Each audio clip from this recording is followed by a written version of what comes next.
मौनी अमावस्या का पर्व था, माघी अमावस्या।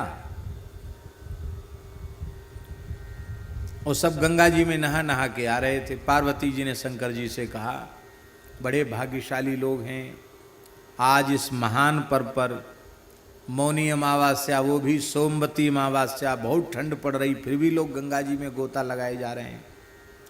ये तो आज सब निष्पाप हो गए। शंकर जी हंसने लगे, बोले देवी, गंगा जी का स्मरण करने वाला निष्पाप हो जाता, दर्शन करने वाला निष्पाप हो जाता। ये कहते सुनते तो सब ऐसी ही महिमा है, पर ये बिल्कुल विश्वास नहीं करते। अब विश्वास नहीं करेंगे तो वो लाभ जो होना चाहिए वो लाभ नहीं होगा। ये विश्वास ही नहीं करते कि हम निष्पाप हुए। तो कहो तुमको अभी प्रत्यक्ष दृष्टांत दिखावें? हाँ दिखाओ। तो महाराज, कभी कभी माघ में भी पानी बरस जाता ना, माउट पड़ जाती है, तो एक गड्ढा जैसा था,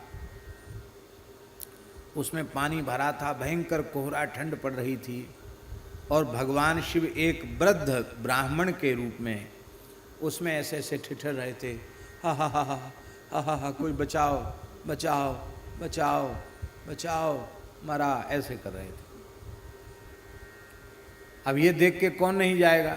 जैसे ही कोई व्यक्ति उन्हें निकालने के लिए निकट जाता तो भोले बाबा कहते, अरे छूना नहीं छूना नहीं छूना नहीं, मैं एक बहुत पवित्र ब्राह्मण हूँ, जो सर्वथा निष्पाप हो वही मेरा स्पर्श करे, जो पाप युक्त तो होगा मेरा स्पर्श करेगा वो तत्काल भस्म हो जाएगा, इसलिए ये विचार कर लो, निष्पाप व्यक्ति ही मेरा स्पर्श करे। लोग दूर से ही राम राम, पंडित जी राम राम, चले जाते हैं।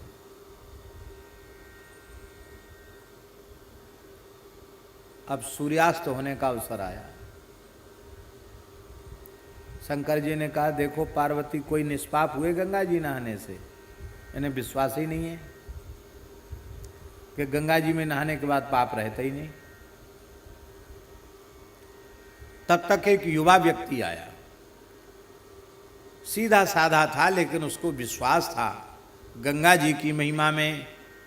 वो स्नान करके आया और उसने जैसे ही देखा तो दौड़ा उस वृद्ध को उठाने के लिए। वृद्ध ने कहा, सावधान,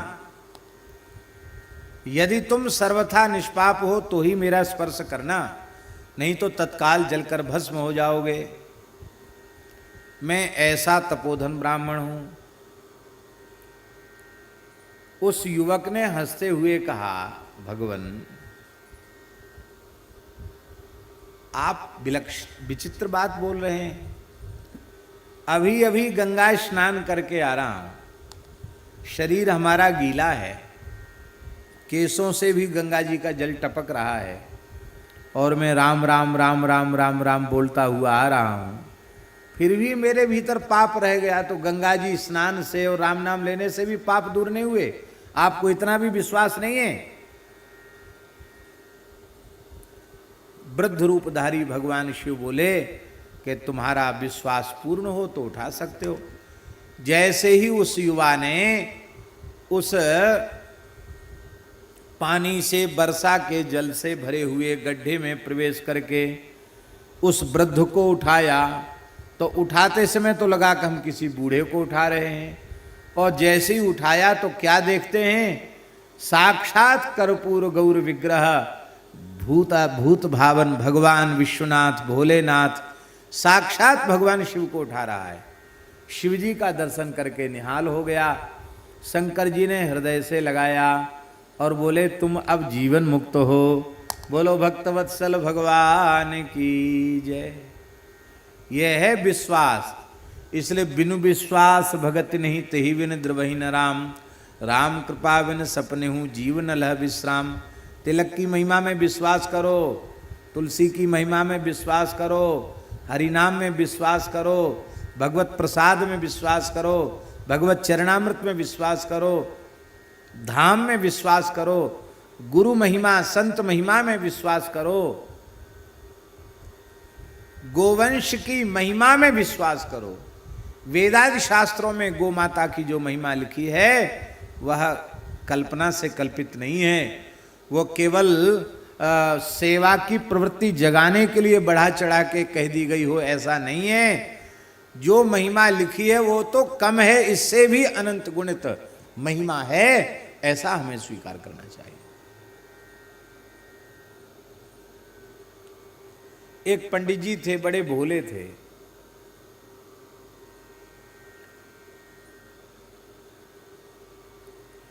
भोले भाले लोगों का कल्याण बहुत जल्दी होता, चतुर चालाक ही गोता खाते हैं। वो जीवन में कभी गंगा जी नहाने नहीं गए। क्यों? उन्होंने पढ़ रखा था,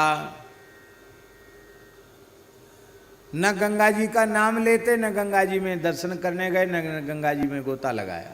क्यों? बोले गंगा जी का स्मरण करने वाला, गंगा जी में गोता लगाने वाला तो भगवान विष्णु के धाम चला जाता है, और धाम चला जाएंगे, हम धाम ही चले जाएंगे तो हमारे छोटे बालकों के शादी ब्याह कैसे होंगे, हमारी पंडिताई पुरोहिताई कैसे चलेगी, जजमान बेचारे क्या करेंगे। अरे हमारे बालक कुछ वेद आदि पढ़ जाएं, पुरोहिताई संभाल लें, उनके ब्याह हो जाएं, हम बाबा बन जाएं, पुत्र का पुत्र हो जाए, बाबा बन जाएं, तब सब काम से छुट्टी पाके तब गंगा जी में नहाएंगे। क्यों? गंगा स्नान करते भगवान के धाम को चले जाएंगे, ऐसा उनको सरल विश्वास था। इसलिए न गंगा जी का नाम लेते, न गंगा जी में नहाते। अब सब लड़के बच्चों का ब्याह शादी हो गया, सब काम धंधा घर गृहस्थी का कर्तव्य पूरा हुआ, तो सबको बुलाकर बोले अब हम गंगा जी नहाने जा रहे हैं। अरे को अनहोते जा रहे गंगा जी नहाने? गंगा तो हम लोग तमाम लोग नहाते ही हैं, ज़्यादा दूर थोड़ी है गंगा, 4-6 कोस पे गंगा जी हैं। आप भाग्यहीन हैं जो इतने समय तक गंगा जी के स्नान से वंचित रहे। तो भैया कोई गलती बनी हो तो क्षमा करना, क्योंकि अब तो गंगा स्नान करके लौट के तो कोई आता नहीं। कहा हम लोग आए सो? बोले आप लोगों की आप लोग जानो, हम तो नहीं आएंगे, क्यों? हम तो विश्वास करते हैं विष्णु लोक हम से गच्छति, वो विष्णु लोक चला जाता है। अरे पंडित जी बावरे तो नहीं हो गए? ऐसे गंगा में गोता लगाती सब वैकुंठ चले जाते तो गंगा जी बिना किसी प्रयास के प्रदूषण मुक्त हो जाती।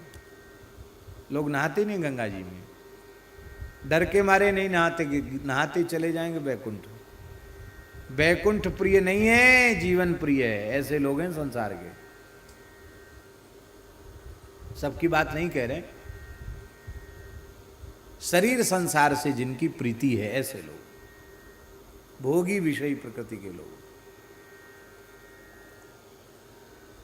पंडित जी गए, गंगा जी को साष्टांग प्रणाम किया, गंगा जी में गोता लगाया। अब गोता लगाया तो वैकुंठ तो गए नहीं। उनमें सोचने लगे कि बात तो शास्त्रों में लिखी हुई सत्य है, पर हम तो स्नान कर लिए, खूब 10, 20, 50 गोता लगा लिए, ज्यों क्यों त्यों गंगा जी में खड़े हैं। महात्म्य तो झूठा नहीं है, आखिर भगवान के धाम क्यों नहीं गए हम?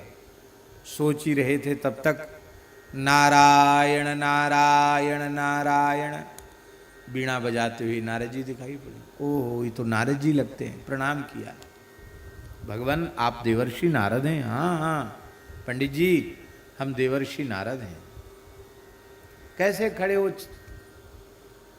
चकित होकर के गंगा जी के बीच में? बोले हम इसलिए चकित हैं कि महाराज महात्म्य जो लिखा है वो तो सत्य है, उसमें तो कोई कहीं झूठ बात है नहीं, पर कहाँ कसर रह गई हमारे प्रेम में, हमारी श्रद्धा विश्वास भक्ति में, जो हम वैकुंठ नहीं गए। क्योंकि विष्णु लोकम से गच्छति, गंगा नहाने वाला विष्णु लोक चला जाता, हम क्यों नहीं गए? नारद जी ने कहा बात तो बिल्कुल सही है, पर कोई बात नहीं है।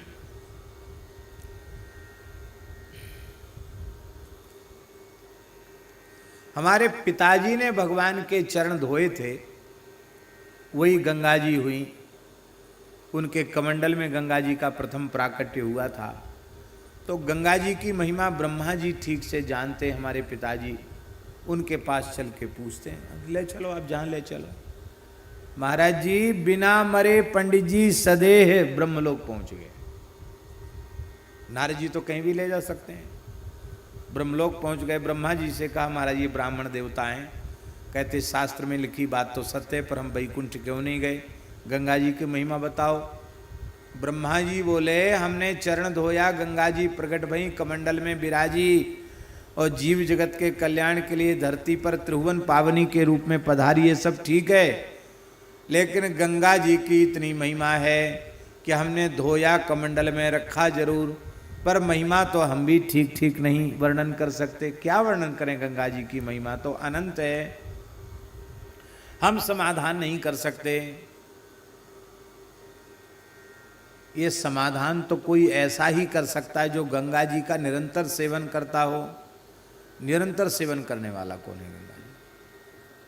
देखो, जो जिसका सेवन करता है उसके महात्म्य का बोध उसे हो जाता है। नाम जप करने से नाम महात्म्य का बोध होगा, गो सेवा करने से गो सेवा गो महिमा का बोध होगा। खाली कहने से नहीं होता है ना, खाली सुनने से होता है। सेवा करो प्रत्यक्ष तो महिमा अपने आप भीतर से प्रकट हो जाएगी।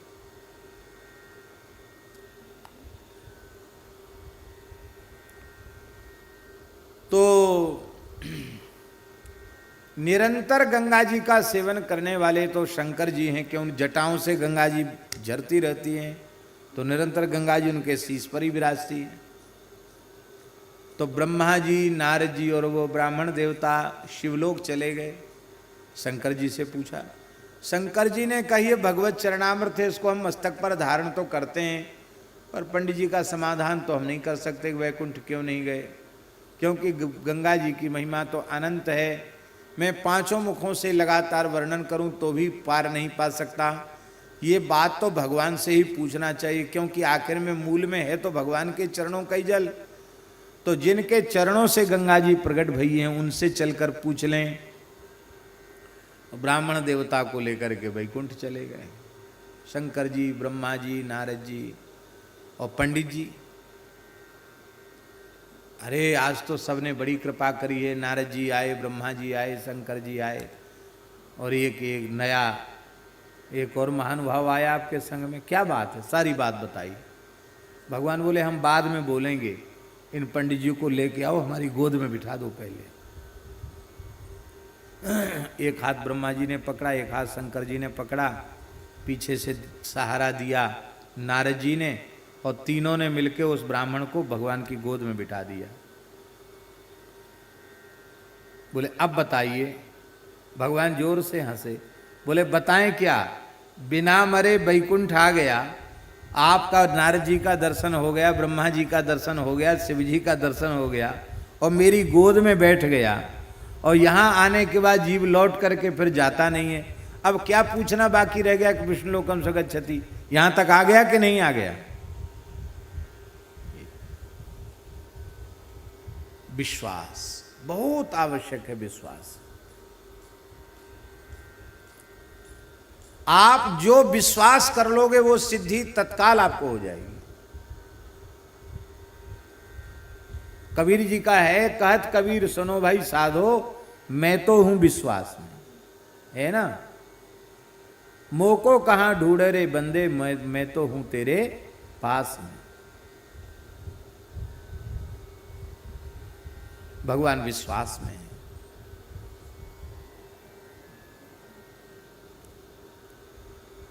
तो भगवान की ये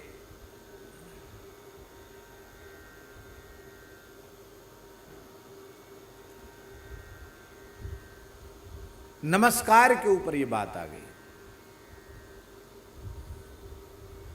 हम जो कुछ करें बहुत विश्वास पूर्वक करें, श्रद्धा पूर्वक करें। शास्त्रों में जो लिखा है वह सर्वथा सत्य है, उसमें कहीं कोई शंका संदेह की कोई गुंजाइश नहीं है। इस विश्वास से काम करो, फिर देखो कितना लाभ होता है।